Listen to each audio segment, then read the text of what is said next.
Quand la saison de la récolte de bananes est terminée, c'est le moment pour Armelle Tamo et son équipe d'entrer en jeu.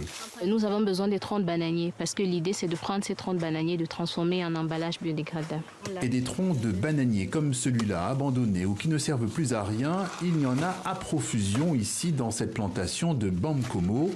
Ce qui est recherché, c'est précisément cette partie, la tige blanche et jaunâtre, le cœur du tronc, potentiellement riche en fibres. C'est la ressource que nous utilisons parce qu'ici au Cameroun, par exemple, on produit pratiquement 4 millions de tonnes de bananes plantains chaque année. Et lorsqu'on dit 4 millions de tonnes, on dit 8 millions de troncs de bananiers qui sont disponibles. Une ressource écolo, alternative, elle permet de lutter contre la déforestation massive du bassin du Congo. Sur ces plantations de bananes, il suffit juste de couper à la bonne hauteur. Essaye de remonter pratiquement à 1 mètre avant de couper pour que le tronc final fasse dans les 1 mètre et demi. Et que le tronc soit encore recyclable.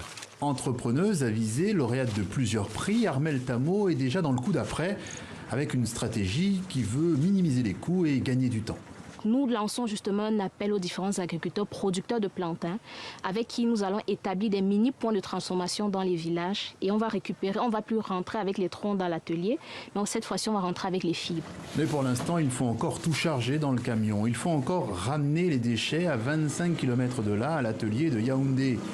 Sur site, les troncs sont dégainés, comme on dit sur place. La fibre est découpée, triée, plongée pendant 8 heures dans le chaudron, puis séchée. En fait, l'idée, c'est d'obtenir la cellulose. C'est la cellulose qui est assez intéressante pour le papier. Et l'avantage avec les fibres de plantain, c'est que ces fibres sont véritablement solides. Une garantie de qualité pour le produit fini. Ces immenses feuilles et plaques obtenues seront ensuite, selon le grammage, transformées en carton, en rouleau de papier, en sachet ou en emballage.